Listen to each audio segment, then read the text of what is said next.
હા દોસ્તો, આજે સરસ મજાની વ્યવસ્થા તૈયાર થવા જઈ રહી છે. પાયલ અત્યારે કંઈક નવું વસ્તુ બનાવવા ટ્રાય કરવા માટે તૈયાર કરવા જઈ રહ્યા છે. શું કહેશો પાયલ? આજે નથી, અમારે લેડીઝ માટે ફેવરિટ છે. શું વાત કરો?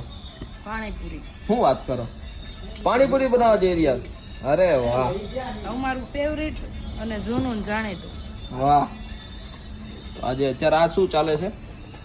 આ પાણી બનાવવાનું ક્રશ કર્યું છે. તો તમે પાણીપુરી ફેવરિટ તો બરોબર છે, પણ તમે તો વાટકા પકડીને ઉભા રહ્યો એનું હું?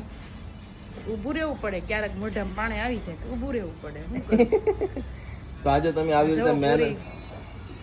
વાહ. આજે અમારા ધવલભાઈ પૂરી લઈને આવી ગયા. ધવલભાઈ તમે ધવલભાઈ MBA. હે MBA ધવલભાઈ તમે ટેસ્ટ કરી? હા, બરાબર. બરોબર છે.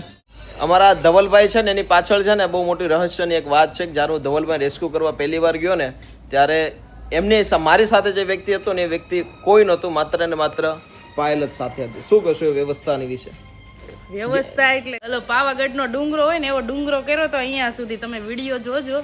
ને હું તો ઊભી પણ ના રહી શકી, કેમ કે હું પછી બાજુવાળાના ત્યાં ઘરે જતી રહી હતી. મારાથી એ દુર્ગંધ નથી લેવાતી, એટલા માટે હું તો બાજુવાળાના ત્યાં બેઠી હતી.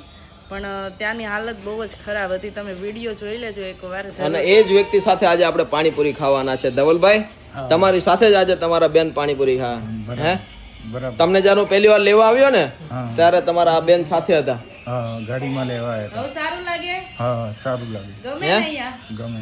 હા, મજા આવે ને? તો શું કહે છે આજે પાણીપુરી ને કેટલી વાર છે હવે? બસ અડધી કલાકમાં પાણીપુરી રેડી થઈ જશે, પછી ખાઈ લેશું. તો બધા ભગવાન સાથે ખાઈએ, બરોબર? હા.